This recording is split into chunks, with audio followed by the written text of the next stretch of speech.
నమస్తే అండి. నమస్తే సార్. ఈ సాక్షి టీవీలో నిన్న ఒక వార్త వచ్చింది.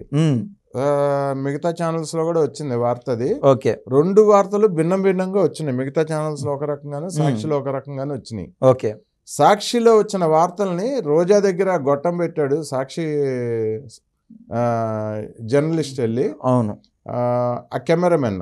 ఓకే. సో అది అసలు ఏం జరిగింది అనేది రోజా ఏం చెప్తుంది, అసలు అక్కడ ఏం జరిగింది, ఈ విషయాలన్నీ నాకు వివరణ కావాలి. రోజా చెప్పిన మాటలు వినిపిస్తాను. సరే, ముందుగా మీరు సాక్షి గొట్టం ఎందుకొని పోయి రోజా కాడ పెట్టారన్నారు కదా. మీరు గొట్టం అంటే ఏదో అనుకున్నారు స్పీకరు. అదే మీరు నగిరిలో తీసుకెళ్ళాడా? అంటే నగిరిలో రోజా ఉంటే నగిరి ఆమె దగ్గరికి తీసుకెళ్ళాడా, లేక ఇంకెక్కడన్నా ఏమన్నా ఎన్విరాన్మెంట్ ఎక్కడన్నా ఏమన్నా చూసారా? మీరు చూసారా క్లియర్ గా అది వీడియో? సార్, ఈ వీడియో చూస్తుంటే ఇది ఒక ఫామ్ హౌస్, గెస్ట్ హౌస్ లాగా ఉందండి ఇది. సార్, నిన్న వీడియోలో ఒక 4 రోజుల ముందు కూడా నేను మొత్తుకొని చెప్పిన, ఆమె రాక ఒకసారి నగిరికి వచ్చింది, 2 పెగ్గులు వేసుకొని గట్టిగా మాట్లాడింది, ఎనఫ్, దాని పని అయిపోయింది. మళ్ళీ పోయి ప్రశాంతంగా ఆ ఫామ్ హౌస్ లో ఉండాలి. ఇది ఏం చేశారు, సాక్షి వాడు అదే పనిగా ఎత్తుక్కుంటా పోయి ఆడికి పోయినాడు. ఈ వీడియో రమ్మని ఉంటదండి, అడ్రస్ లొకేషన్ రమ్మని ఉంటుంది. అవును, ఒకసారి వెళ్ళాడినా, ఒకసారి వినిపిస్తాను మీకు. మండలం తడుకుపేటలో ఈ యొక్క దళితుల పైన అగ్రవర్ణాల దాడులు చేస్తూ వారిని ఊరు విడిచి వెళ్ళిపోవాలంటూ భయభ్రాంతులు గురి చేస్తున్నారు. వారి ఇళ్లపైన దాడి చేయడం కాకుండా వారికి సంబంధించినటువంటి ద్విచక్ర వాహనాలను కూడా 7 ద్విచక్ర వాహనాల ధ్వంసం కూడా చేయడం జరిగింది, నిప్పు పెట్టడం జరిగింది. ఇది యొక్క ఘటనకు సంబంధించి మనతో మాట్లాడటానికి మాజీ మంత్రి, నగిరి నియోజకవర్గ ఇన్ఛార్జ్ ఆర్కే రోజా గారు మనకు అందుబాటులో. మేము ఓవరాల్ గా చూస్తా ఉంటుంటే నగిరి నియోజకవర్గంలో గడిచిన 6 నెలలుగా ఎలాంటి ఇబ్బందులు పెడుతూనే ఉన్నారు. ఏ విధంగా చూడాలంటారు? ఈ కూటమి ప్రభుత్వం అధికారంలోకి వచ్చిన తర్వాత ముఖ్యంగా ఎస్సీల మీద దాడులు విపరీతంగా చేయడం జరుగుతుంది. అండ్ నిన్న మీరు చూస్తే చాలా దురదృష్టం, వారంగా ఎస్సీ పిల్లల్ని చాలా ఇబ్బంది పెడుతూ ఉన్నారు ఆ గ్రామస్తులు. మరి పోలీసులకు కూడా అన్ని విషయాలు తెలుసు, వాళ్ళతో మాట్లాడటం కూడా జరిగింది. అయినా నిన్న వాంటెడ్ గా వాళ్ళు ఊర్లోకి వెళ్తుంటే వాళ్ళ బైకులు 7 బైకుల్ని ఎలా తగలబెట్టేశారో మనం కళ్ళారా చూసాం. అలాగే ఆ పిల్లల తలలు 6-7 కుట్లు పడేలాగా ఒక్కొక్కరికి విపరీతంగా గాయపరచడమే కాకుండా అసలు అగ్రవర్ణ కుల మహిళలైతే ఎంత ఘోరంగా వాళ్ళ గురించి మాట్లాడారో ఆ వీడియోస్ మీరు ప్లే చేస్తే మీకే అర్థమవుతుంది. అంత నీచాతిగా మాట్లాడుతూ మా ఇళ్ల ముందర ఎస్సీలు పోకూడదు, ఎస్సీలకి అగ్ర కులాలకి అని చెప్తుంది. అవును, ఈ రోజారెడ్డి. అసలు ఏం జరిగింది అక్కడ, అసలు ఏంటి కథ, ఇది మొత్తం స్టోరీ? సార్, అది ఏం జరిగిందో క్లియర్ గా చెప్తాను. వీళ్ళు ఏంటంటే పాడిందే పాడరా పాసిపల్ల దాసి అన్నట్టు, ప్రభుత్వంలో ఎప్పుడైతే ఉండరో వాళ్ళు, ఎప్పుడు ఉండరు అంటే రాక దేవుడు ఏదో అవకాశం ఇచ్చాడు, ఒకసారి వచ్చాడు. అయితే అంతకు ముందు కూడా దళితుల్ని ఇదే కాన్సన్ట్రేషన్ సార్. వీళ్ళకి సిగ్గు సేరం అంటే నా దగ్గర డేటా లేదు అంటే మనం చెప్పేది వ్యాలిడ్ డేటా క్లియర్ కట్గా చూసి చెప్పాలనేది నా ఆలోచన, ఏదేదో మాట్లాడడం కాదు. అందరికీ పబ్లిక్ అందరికి క్లారిటీగా మైండ్లో మెదిలే విషయం 1-2 చెప్తాను. డాక్టర్ సుధాకర్ గారు దళిత్ కుటుంబంలో పుట్టి మా అందరికి ఇన్స్పిరేషన్ సార్. ఆ లెవెల్కి వచ్చి ఒక ప్రభుత్వంలో ఎవడైతే నాకేంటి అనేది రాజశేఖర్ సినిమా ఉండదు కదా సార్, ఆ మాదిరి పేరు ఎవడైతే నాకేంటి అని. ఆ విధంగా అటువంటి కరోనా టైంలో కూడా ఆయన మూలకు పోయి ముడుక్కోలా, ఆయన ఫ్యామిలీతో ఆయన గడపలా. సార్, నాకు 10 మందికి సేవ చేయాలని ఉండదు, కేవలం మాస్కులు అప్పచెప్పండి సార్, మాకు డాక్టర్లమి మేమన్నా ట్రీట్మెంట్ చేస్తే మాకు మళ్ళీ ఆ కరోనా వచ్చి 10 మందికి వచ్చి ఇదంతా ఉంటుంది. కేవలం ధర్మంగా ఒక మాట అడిగినాడు సార్ ఆయన. అందుకు కేవలం మాస్క్ అడిగినందుకు యుగోలో ఉన్నారు వీళ్ళు. భారీ యుగో అనేది చిన్న పదం సార్, వీళ్ళకు మదము బలుపు ఎక్కువ. ఆ బలుపులో వాళ్ళు ఏం చేశారంటే కెమెరా ముందుకు వచ్చి మాట్లాడినాడు కదా అని చెప్పి అప్పటి నుంచి హింసించడం మొదలుపెట్టినారు. రోడ్డుపైకి పోలీసు వ్యవస్థను ఉపయోగించుకొని చేతులు వెనకగట్టి దళితులు ఆ కులం ఈ కులమేం సార్, సగటు మనిషి ఎవడన్నా చూస్తే ఏడుపు వస్తుంది ఆ వీడియోలు చూస్తే. పాపం ఆ మనిషికి శిరోమండనం చేసి ఆ మనిషికి కూడా చేతులు వెనక కట్టి చొక్కాయిలు చించి ఎన్ని రోజులు ఎంత పరుగా బతికింటాడు సార్ ఆ మనిషి. డాక్టర్ లెవెల్లో ఉన్నాడంటే ప్రతి ఒక్కరికి గర్వకారణం. సేవ చేయడమే ఆయన ప్రవృత్తి. అట్టో అంత హింసించాడు. దళితుల గురించి వీళ్ళు మాట్లాడుతున్నారు. ఆ కేసు ఏమైంది, ఎంతమంది పెట్టారు జైల్లో, ఎంతమంది పెట్టేస్తారు జైల్లో. ఇంకొకటి మొన్న సన్మానాలు చేస్తా ఉంటే చూసాను జైలు నుంచి రిలీజ్ అయితే అనంతబాబు ఎమ్మెల్సీ. సిగ్గు శరవన్నా ఉంటే సార్, ఇది ఒక్క డిఫరెన్స్ మీరు చూడండి. దళితులకి ఎవరు వాల్యూ ఇస్తున్నారు, ఎవరు వాల్యూ ఇవ్వట్లేదో. అనంతబాబుని పార్టీ నుంచి సస్పెండ్ చేయాలా, ఎమ్మెల్సీ పదవి నుంచి పెరికేసినాల్సింది. అంతా వాళ్ళ చేతలోనే ఉన్నది కదా. ఏదన్నా అంటే పిల్లి కళ్ళు మూసుకొని పాలు తాగినట్టు ఏమి తెలియదు అన్నట్టు గమనం ఉండడం కాదు, వాళ్ళని ఎంకరేజ్ చేయడం వీళ్ళ ప్రవృత్తి సార్. దళితుల్ని హింసించడమే. ఇట్లా డేటా 30-40 పేర్లు ఉన్నాయి నా కాడ. అది సపరేట్ సబ్జెక్ట్ అవుతుంది కాబట్టి నేను అందరికీ అర్థమయ్యేది 2 చెప్పాను. దళితుల గురించి వాళ్ళు మాట్లాడుతున్నారు. ఇంకొక మాట సార్, చెప్పండి. రోజా గురించి అడిగినారు, ఇంకొక ఎగ్జాంపుల్ చెప్పి రోజా విషయాన్ని నేను మాట్లాడతాను. గతంలో మనం చూసాం, ఎలక్షన్లో గెలిచాలంటే వీళ్ళ ఆలోచన అంతా కులాల పేరు ఎత్తడము, కులాల మధ్య వైరుధ్యాలు సృష్టించడము, దాంతోపాటు ఇది ఒక శవ రాజకీయాలు చేయడం. వీళ్ళ డిఎన్ఏలో ఉండదు సార్, వాస్తవంగా వీళ్ళ డిఎన్ఏలో ఉన్నది. గతంలో మనం చింతమనేని ప్రభాకర్ చూసాం, ఈమె దళితుల గురించి మాట్లాడుతాను కదా, అదే చింతమనేని ప్రభాకర్ గారి గురించి ఓపెన్గా పబ్లిక్లో ఏమన్నాడంటే, ఒరే రాజకీయాలు కొట్టుకోవడాలు చంపుకోవడాలు అది మా వృత్తిరా స్వామి, మీరెందుకు మీ జీవితాలను పణంగా పెట్టి నా కోసం ఇంకొకటి కోసమో మీరు పొడుచుకోవడము కొట్టుకోవడము, మేము బాగానే ఉంటాము, మధ్యలో నేను నిన్ను పురమాయిస్తాను, నువ్వు దళితుడిలో ఏమన్నైతే SC ST అట్రాసిటీ కేసు పెట్టేదానికి ఉంటుంది అని నేను వాడుకుంటాను, ఎవరు లాభం పొందుతారో లాభం నేను పొందుతాను, అటు నరకం నాశనం అయిపోయేది నువ్వు. దళితులకు ఆ మాదిర ఉండేది చెప్పినాడు సార్ చింతమనేని ప్రభాకర్ గారు. దాన్ని అక్కడికక్కడ మిక్సప్ చేసి కట్లు చేసి చింతమనేని ప్రభాకర్ని దళిత సమాజంలో మొత్తం తప్పుడుగా చూపించారు. అందరికి కనిపింపు కలిగింది కదా ఈరోజు ఏమైందో. ఇట్లా ఏ ఎగ్జాంపుల్ చూసుకున్నా కానీ దళితుల పైన ఎవరికి ప్రేమ ఉన్నది ఎవరికి ప్రేమ ఉన్నది అనేది స్పష్టంగా అర్థమవుతుంది. ఈ రోజు వీళ్ళకి మైలేజ్ రావడానికి నెక్స్ట్ 7-8 నెలలే. ఈ 7-8 నెలలు అయినా స్వామి అంతో ఇంతో పబ్లిక్లో తిరిగేదానికి కావచ్చు, వీళ్ళపైన కేసులు పడకుండా కావచ్చు, బొక్కలేక పోకుండా కావచ్చు. దళితులు మళ్ళీ దళితుల కార్డు వాడుతున్నారు. వీళ్ళపైన పడవా సార్ SC ST అట్రాసిటీ కేసులో వాళ్ళు హింసిస్తేనేనా వాళ్ళ పేర్లు అనవసరంగా వాడితే పడవా? దళిత్ అది SC ST అట్రాసిటీ కేసులో సిగ్గు శరమణ ఉండదా? అసలు జరిగిన విషయం నేను చెప్తా చూడండి. చెప్పండి. ఆవిడ గతంలో ఉన్నప్పుడు ఈ దేవుడి దగ్గర ఏదైతే దందాలు చేస్తామనిందో, ఈ యొక్క టికెట్లు అమ్ముకోవడము, దేవుడితో చెలగాటం చేసింది. అది కాక సైడ్ బిజినెస్ గా సాక్షాత్తు సాక్షి ఓడు కూడా ఓడు చెప్పలేక చెప్పుకోగలిగేట్టుగా చెప్పుకోలేకపోతున్నాడు. ఆ టైంలో రోజా మంత్రిగా ఉన్న టైంలో డిప్యూటీ సీఎం ఈయన నారాయణ స్వామి అనే ఉన్నాడు.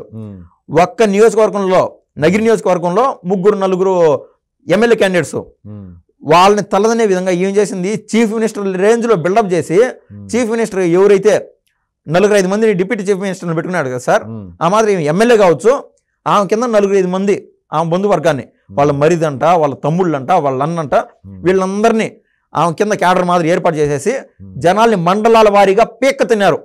ఎవరు? ఈ రోజారెడ్డి సమక్షంలో. ఆ రోజారెడ్డికి ఆ నగిరిలో ఏమవుతుంది కూడా తెలీదు. జే గ్యాంగ్ బాస్ జగన్ రెడ్డికి ఎట్టయితే ఈ యొక్క మద్యంలో 30% నెల ముట్టుతుందో, అదేవిధంగా నగిరిని ఆమె ఒక పిక్చర్ గీసుకొని నగిరికి పోయేదిలే, నగిరిని పట్టించుకునేదిలే, నెలా పొద్దుకి ఇంకో మామూలు రావాలా, ఈ రకాన మూవ్ అవుతా ఉంది సార్. దీంట్లో ఇంకో బలగం ఎక్కువ ఉండింది. డబ్బులు ఉన్నాయి సార్, దొబ్బేసిన డబ్బులు బలుపు కాదు, కొవ్వు ఎక్కిపోతుంది మనుషులకి. ఏమవుతుంది, ఈ యొక్క ఎర్రచందనంలో దిగింది.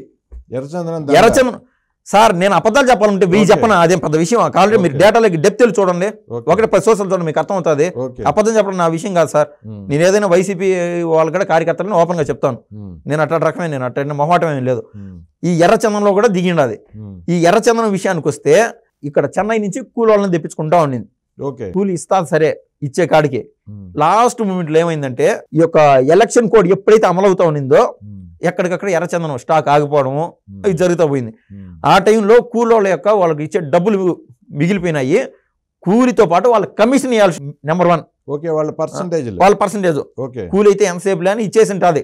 కానీ ఆ పర్సంటేజ్ విషయం కాదు గ్యాప్ వచ్చింది. సరే ప్రభుత్వం మంది వస్తుంది, ఏముండదులే ఇచ్చేస్తానులే అని చెప్పి వాళ్ళతో ర్యాపో మిస్ కాకుండా ఎత్తిపెట్టింది సార్. ఎప్పుడైతే ఏమో కర్మ గాలి దేవుడి దయ వల్ల కూటమి ప్రభుత్వం వచ్చిందో ఆ రోజు నుంచి మొదలైంది సార్ ఆ దరిద్రము. ఆ కూలోళ్ళు వచ్చి రోజు నగిరికి రాను, వారం ఆ పొద్దుకు నగిరికి రాను కూలి పని చేస్తున్న వాళ్ళు సార్. ఉండి లేక కూలి వాళ్ళు ఎట్టాటి పని అనేది మనం పక్కన పెడదాం, ఎర్రచందనం ఒకటో ఉండి లేక డబ్బులు పెట్టుకొని నగిరికి వచ్చితే ఫోన్ కాల్ ఎత్తేదిలే ఏం లేదు. నగిరికి వస్తే నగిరిలో కనపడదు, చెన్నైలో ఉన్నదని వాళ్ళ క్లారిటీ అర్థమవుతుంది.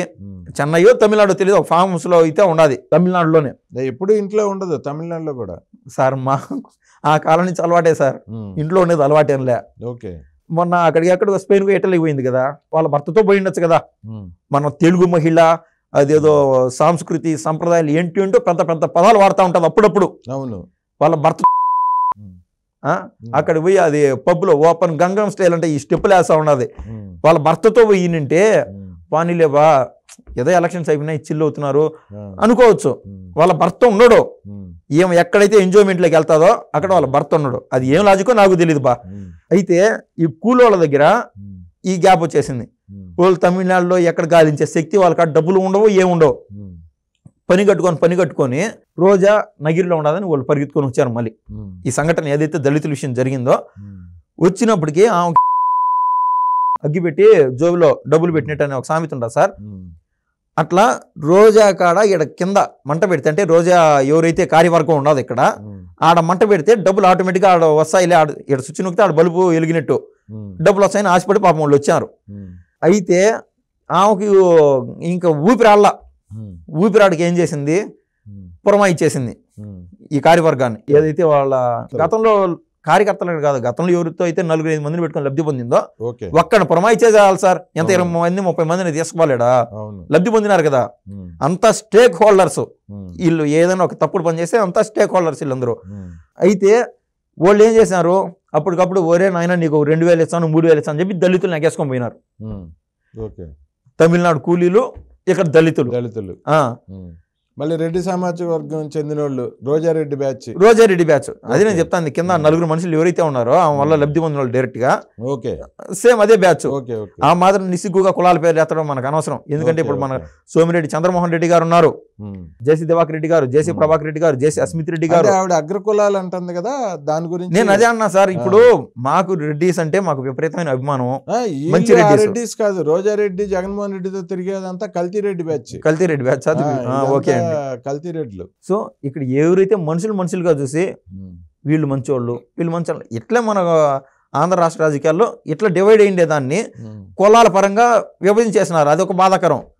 ఇప్పుడు ఆమె చెన్నై నుంచి వచ్చిన కూలి పన్నోళ్ళు ఇక్కడ ఉండే దళితులకి ఒక్కడైనా అగ్రకులస్తుడు ఎవరైనా సరే, మీరు అంటున్నారు కదా అగ్రకులము, సరే ఓపెన్ గా అనేద్దాం బా, కమ్మోళ్ళనే కదా నువ్వు టార్గెట్ చేద్దాం అనుకోండి మాట పరంగా. ఎవరు అందుకంటే ఆడ చంద్రబాబు నాయుడు గారు ఏదో సీఎం గా ఉన్నారు, ఏదో గ్యాప్ అంటించాలని ఆయనకి. గతంలో అదే సార్, నేను ముందు ఎగ్జాంపుల్ చెప్పింది అదే. చింతమనేని ప్రభాకర్ గారిని పాపం కాన్సన్ట్రేషన్ చేసి మరి ఆయన మహాసేన రాజేష్ అని ఆయన అంటాడు కదా సార్, ఆయన గతంలో తప్పు చేశాను స్వామి, మొత్తం కాక కన్నుమిని తెలియక జగన్ మా మేనమామ అనుకుంటా మేము ఫీల్ అవుతా. ఆ ఎడిట్ ఏదైతే కట్ చేశారో దాన్ని బేస్ చేసుకుని రాష్ట్ర వ్యాప్తంగా దళితుల్ని మేము రెచ్చగొట్టేశాము, మా తప్పులు మేము తెలుసుకునేవారా స్వామి, మీరెవరు ఆ బారిన పడద్దని ముత్తుకొని చెప్తున్నట్టు దళితులు. ఆ విధంగా కమ్మోళ్ళ పైన ఎగదొస్తాందామా. ఇప్పుడు ఎవరైతే గాయపడినారో అని చెప్పింది 7 బైకులు అంటున్నారు కదా, 7 బైకులు 8 బైకులు చెప్తాను. ఆ గాయపడిన వ్యక్తుల్లో ఒక్క రెడ్డి కులస్తుని చూపిండి, లేదా ఒక అగ్ర కులస్తుని చూపిండి. దళితులు గాయపడినారు. దళితులు మాత్రమే ఎందుకు వాడుకుంటున్నావు నువ్వు నేను అడుగుతున్నా. ప్రతిరోజు మొత్తుకొని చెప్తున్నా సార్, పైన వాళ్ళు బాగానే ఉన్నారు, పేరు నాని ఈ రోజు అంటే రేపు బెయిల్ మీద వస్తాడు. ప్రతి ఒక్కటి వాళ్ళకి బెయిల్ అనేది డిఫాల్ట్ సార్, పెద్ద విషయం కాదు వాళ్ళకి. కొడాలని జైలు పోయినట్టు ఉంటుంది, మళ్ళీ బయటకు వచ్చేస్తాడు. ఉండేవాళ్ళు ఎట్టయినా బాగుపడతారు. పాపం దళితులు చంద్రబాబు ప్రభాకర్ గారు అన్నట్టు మేమేం బాగానే ఉంటాం రా నాయన, మధ్యలో మీరు అన్యాయం అయిపోద్దు, చూసుకొని జాగ్రత్త పడండి. అవకాశం వచ్చిందని SC ST అట్రాసిటీ కేసు పెట్టచ్చు, లేకుండా ఉంటే ఇది మాదిరి పబ్లిక్ లో వేరే విధంగా పోర్ట్రేట్ చేయొచ్చని దళితులనే ఎందుకు వాడాలి? దళితులు అదే పెద్ద ఉద్యమం కూడా తీసుకొస్తుంది 100%. అంటే నువ్వు ప్రభుత్వాన్ని అస్థిరపరచాలని అటోళ్ళకి అంత సీన్ లేదు. కులం పేరు ఎత్తినప్పుడు ఎవరికైనా బాధే కదా సార్. బాబు గారు ఒక స్పీడ్ లో ఉన్నారు, ఒక వర్క్ లో. ఇట్టోళ్ళకి నువ్వు ఆ కులం అంటున్నావు ఈ కులం అంటున్నావు, అంత కులాలతో చెలగాట మాడేట్ అయిపోతారు బాబు గారు. అంత పొజిషన్ లో ఉండేటప్పుడు ఆయన మంచోడు చెడ్డోడు పక్కన పెడదాం, కులాలతో ఆ పొజిషన్ లో ఉండే చెలగాట మాడతాడా? రాజశేఖర రెడ్డి గారు చెలగాట మాడగలుగుతారు పబ్లిక్ గా. ఇట్లాంటి టైంలో కులం అనే కార్డు బయటికి తేవాలా. ఒక్క రెడ్డి కూడా దెబ్బ తినలా, ఒక్క కమ్మోడు కూడా దెబ్బ తినలా. దెబ్బ తినింది దళితులు. వాళ్ళని వాడింది ఎవరు వాడింది? సిగ్గానే ఉన్నదా ఎన్ని రోజులు కుల రాజకీయాల్లో? సార్ ఒక వీడియో కొంచెం సెర్చ్ చేస్తారు చూపిండి. మీరు చూపించిన వీడియోలో ఏముందంటే 7 బైకులు తగలబెట్టేశారు అని చెప్తాంది. అవును, ఆవిడ పోస్ట్ ఎంత? మంత్రి పోస్టు. మంత్రి కంటే ఉన్నతమైన పోస్ట్ ఏంది? Deputy CM post. ఆయన నారాయణ స్వామి ఏం మాట్లాడినాడు ఒకసారి వినిపించండి సార్, మీ దగ్గర ఉంటే సెట్ చేసి. ఓకే, ఒక నిమిషం అండి. నిన్న తడుకులో జరిగిన నగిరి ఇది ప్రజలందరికీ కూడా తెలుసు. హరిజనుల పైన దాడి జరిగింది, 6 బైకులు కాల్చినారు. ఎస్పీ గారితో ఏమండి తడుకుపేట నగిరి నియోజకవర్గంలో తొడుగుపేటలో హరిజనుల పైన దాడి జరిగింది, 6 బైకులు కాల్చినారు, మహిళలు వాళ్ళు ఆక్రందనలు చూసినారని అడిగినప్పుడు నాకు తెలుసు అన్నాడు. మరి తెలిసినప్పుడు పోయి దాన్ని చూసి ఏమిటి జరిగింది, వాళ్ళకి న్యాయం చేయండి అంటే ఏం చేయమంటామని మాట్లాడినప్పుడు ఆ ఎస్పీతో నేను ఏం మాట్లాడాలో ఒక తూరి మీరు చంద్రబాబుగా ఆలోచించండి. ఇటువంటి ఎస్పీ గారు ఉన్నంత వరకు ఎస్సీలకి ఎస్టీలకి బీసీలకి న్యాయం జరగదు. ఎందుకంటే ఆయన బీసీకి సంబంధించిన వ్యక్తిని నాతోనే చెప్పాడు. అయినా ఏం చేయమంటామని అడిగితే ఎస్పీ గారు ఏం చేయమంటారంటే ఎస్పీకి బాధ్యత లేదా, ఎస్పీకి లా అండ్ ఆర్డర్ కంట్రోల్ చేసే శక్తి ఆయనకి లేదా, అక్కడ పోయి ఉటావుటిన ఇంత జరిగితే 6 బైకులు కాల్చితే తమిళనాడు నుంచి రౌడీలు తీసుకుని వచ్చి ఆ గ్రామస్తులంతా తమిళనాడులో పక్కన తమిళనాడు అక్కడి నుంచి రౌడీలు తీసుకుని వచ్చారని 6 బైకులు అంటున్నాడు, తమిళనాడు నుంచి రౌడీలు అంటున్నాడు. నేను అందుకే సార్ ఆయన్ని వీడియో ఒకసారి ప్లే చేయమన్నాను. రోజారెడ్డి ఏం చెప్పింది 7 బైకులు అనింది. ఆ సాక్షి గోతం పెట్టినోడు కూడా 7 బైకులు అన్నాడు. ఈయన డిప్యూటీ సీఎం ఏమన్నాడు, గతంలో ఉన్న డిప్యూటీ సీఎం 6 బైకులు అంటున్నాడు. 6 బైకులు అంటున్నాడు. అదొకటే. ఫ్లోలో ఎస్పీతో మాట్లాడినాను, నేను ఒక బడుగు బలహీన వర్గాలకు చెందినోడిని. కులం పేరేం సార్ మాట్లాడే, దళితుల గురించి మాట్లాడుతున్నావు, మళ్ళీ బడుగు బలహీన వర్గానికి చెందినోడిని. ఈయన దళితుడే, ఎస్పీ గారు బీసీలు అంట. ఓకే, ఈయన దళితుడు, ఎస్పీ గారు బీసీలు. ఆయన కులంతో ఏం పని, ఈయన కులంతో ఏం పని? నీకు ఆడ జరిగింది దళితులకు అన్యాయం జరిగిందని నువ్వు మాట్లాడుతున్నావు. జరిగిన గొడవ కూడా వేరు, గొడవ కూడా వేరు. వీళ్ళేమో దళితులు అని చుచ్చుపెడతాం మొదలుపెట్టి. ఇక్కడ 2 విషయాలు ఆయన చెప్పకనే చెప్పినాడు. రోజారెడ్డి చేసిన వీడియోలో ఏమున్నదంటే, అక్కడ ఉన్నటువంటి అగ్ర కులస్థ మహిళలు ఏమన్నారంటే, దళితులు ఈ దారిని పోకూడదు. రామ్ చరణ్ సినిమాలో సార్, దాంట్లో జగపతి బాబు విలన్ అనమాట. ఆడిపోయినా గేట్ల ముందు చెప్పులు తీసుకొని పెట్టుకుంటారనమాట. 1980లో చిత్రం అది. 80లో నాటకీయంగా ఇప్పుడు తీశారు అది. 80లో పరిస్థితులు ఎట్లున్నాయి అని ఆ సినిమాలు చూసి ఇప్పుడు వాడుతుంది. ఇంటికి వచ్చి కొట్టిపోతారు దళితులు. అట్లా సందర్భాలు కానీ ఇప్పుడు జరిగితే ఆగుతారా సార్? ప్రతి ఒక్కరికి ఆత్మగౌరవం ఉండదు. ప్రతి ఒక్కరు సంపాదించుకున్నాడు, వాడు కుటుంబం అన్నీ, ప్రతి ఒక్కరికి ఆత్మగౌరవం ఉంటుంది కదా సార్. ఎందుకు ఆగుతారో, ఎందుకు ఓపిక పడతారో ఇంక చెప్పేదానికన్నా అంటున్నా కదా సార్. నక్కకి నాగలోకానికి ఉన్నంత తేడా, అంత డిఫరెన్స్, అంత వేరియేషన్ చేసి చూపిస్తారు. కానీ వాస్తవిక రూపంలో పరిస్థితులు వేరేగా ఉంటాయి. వీళ్ళకి సిగ్గానే ఉండాలి, ఏదన్నా అతికినట్టు ఉండాలి. కానీ ఇక్కడ ఇంతలో ఉండే మ్యాటర్ని ఈ రేంజ్ చేసి చూపిస్తారు సార్. అక్కడ ఈయన నారాయణ స్వామి మాట్లాడుతూ ఉండి ఆయన చెప్పిన దాంట్లో ఒక విషయం సార్, రోజారెడ్డి వచ్చి నేను చెప్పాను కదా 1980లో పరిస్థితులు మాట్లాడిందని. ఈయన మాట్లాడింది మళ్ళీ మీరు ప్లే చేసుకోనండి ఇంటి పోయినాకైనా. ఏం మాట్లాడతానంటే, అక్కడున్న మహిళలు ఆర్తనాదాలు చేస్తున్నారు అంటున్నాడు. అంటే పరిస్థితి ఆమె ఏం మాట్లాడుతుందో ఈయనేం మాట్లాడుతున్నాడు అంటే, అక్కడ గొడవ జరుగుతుంటే అక్కడున్న మహిళలు బాధపడుతున్నారు, ఏడుపులతో అరుస్తున్నారు అనే కదా దాని అర్థం. ఆర్తనాదాలు చేస్తుందంటే ఏది నిజమో ఇంకోసం ఏరిపోయిందంటే సార్, ఈయనేమో 6 బైకులు అంటున్నాడు. రోజారెడ్డి ఒక ఆకు ఎక్కువ చదివి ఉంటుంది ఎప్పుడు, 9-10 ఏళ్ళ ఒక మెట్టు ఎక్కువ ఎక్కి 7 అని చెప్తాంది. ఆడ రియాలిటీగా జరిగింది ఏంటంటే, 3 బైకులు. అది ఎవరు తాగినారో మీరు డెప్త్ వెళ్తే అర్థమైపోతుంది. ఓకే, వీళ్ళు పోసి రగలబెట్టేశారు. వీళ్ళు రోజారెడ్డి బ్యాచ్. ఓకే, వాళ్ళ బైకులు వాళ్ళే. మ్యాటర్ ఏంటంటే, చెన్నై నుంచి వచ్చారు బారోడీలో, వాళ్ళని దొబ్బలేక, నీది ఉండూరే నగిరినే, నగిరిలో నీకు అంత శక్తి లేక వాళ్ళ దగ్గర మీ వాళ్ళు దెబ్బలు తిని ఇంకా తట్టుకోలేక దళితులు బండ్ల పైన కిరసానాలు పోసి రగలబెట్టేశారు. అది జరిగింది. పైగా అసలు చెన్నై నుంచి రౌడీలు వచ్చారనే మాట ఈయన నోరు జారాడు. అది కదా రోజారెడ్డి ఏ మాటకారు సార్. ఎంతో స్పష్టంగా ఒక అబద్ధాన్ని నీట్ గా చెప్తూ ఉన్నది. కానీ ఈయన చెప్పేది నమ్మబుద్ధి అవుతుంది, ఇంకొకరికి చెప్పేది నమ్మబుద్ధి అవుతుంది. రోజారెడ్డి ఒక నిజాన్ని చూసి చదివినా కూడా నమ్మే పరిస్థితిలో ఎవరు లేరు. నిర్మించుకున్న కోట అట్లాంటిది, అవినీతి కోట. అక్కడ ఏంటంటే ఆ 3 బైకులు దళితులు తగలబెట్టేసి దాన్ని ఈ విధంగా పోర్ట్రేట్ చేస్తున్నారు సార్. ఒక్క విషయం అండి సార్, అసలు రోజారెడ్డి ఏపీలో ఉండకపోవటానికి 2 వర్షన్లు వినిపిస్తున్నాయి. ఒకటేమో కూటమి ప్రభుత్వం ఈవిడ మీద కేసులన్నీ కూపీ లాగుతున్నారు, అరెస్ట్ చేస్తారనే భయం ఒకటి.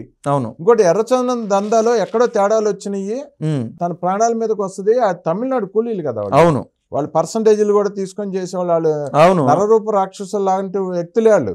పోలీసు అధికారులు ఎంతమంది చెప్పేశారు, ఎర్రచందనం పట్టుకుంటాకి వెళ్ళిన టాస్క్ ఫోర్స్ పోలీసులు. అవును, అటువంటి వాళ్ళు రోజా మీదకి వచ్చి ఇంటి మీదకి వచ్చి చంపేస్తారని ఒక భయం కూడా ఉందని రోజాకని అదొక కథను వినిపిస్తుంది. రెండిట్లో ఏది నిజం? ఈ కేసులకు భయపడి దాక్కుంటుందా, ఎర్రచందనం దొంగలకి భయపడి దాక్కుంటుందా? 2 నిజాలే సార్. ఆవిడ కేసులకు భయపడే రకం అంటే, ఒక కేసులో ఇరుక్కునింది అనుకో, మన బోర్గడ్డ అనిల్ని చూసాం కదా. నేను చెప్పినట్టు పవన్ కళ్యాణ్ గారు అంటారు నాకు సీఎం అయిన ఒకటే, సీఎం అయిన ఒకటే అని. బోర్గడ్డ అనిల్కి ఏ గతి అయితే పట్టిందో ఏమో కన్ను మీరు తెలియడంలే, నేను గతంలో మంత్రిగా ఉన్నా కదా, నాకు ఆ కొన్ని వెసులుబాట్లు ఉంటాయిలే అనుకుంటాను. అది ఉండదు. బోర్గడ్డ ఏ బ్యారెక్లో అయితే ఉన్నాడో పక్కన కంపార్ట్మెంట్లు అవి ఉంటాయి కదా సార్ జైల్లో, ఆడిగే పోవాల్సి వస్తుంది. రోజు మొక్కలు చూసుకోవాల్సి వస్తుంది. పెద్ద తేడా ఉండదు. పాపం బోర్గడ్డ అనిల్ కూడా ఎప్పటి నుంచో జైల్లో ఉన్నాడు. ఆయనకు ఒక ప్రశాంతత వస్తుంది, మా వాళ్ళు కూడా నాతో ఉన్నారు లేరా అని. ఆ విధంగా కూడా ఈవిడ వాళ్ళ కార్యకర్తలకు సేవ చేసిన వ్యక్తి అవుతారు సార్. సో ఆమె చేసిన ఏదైతే తప్పు ఉన్నదో, ఒక్క కేసులో జైలుకి వెళ్తే 30-40 కేసులు రెడీగా ఉన్నాయి. బయటకు వచ్చే సమస్య అంటూ ఇప్పుడల్లా లేదు. అది తప్పించుకోవడానికి దూరంగా తిరుగుతుంది. వాస్తవంగా నీకు నాకు కాదు, కొంచెం బాగా తెలిసిన వాళ్ళకి అందరికి అర్థమవుతుంది. పాపం మనోళ్ళు సార్, అంటే ఎవరైతే న్యూట్రల్స్ ఉంటారో, టీడీపీ ప్రభుత్వము వైసీపీ యొక్క ఎవరైతే మెయిన్ వాళ్ళు ఉన్నారో వాళ్ళని అరెస్ట్ చేసేదానికి భయపడుతుంది, మిగిలిన వాళ్ళని పట్టించుకోవట్లేదని కామెంట్స్ వస్తుంటే నాకు బాధేస్తుంది.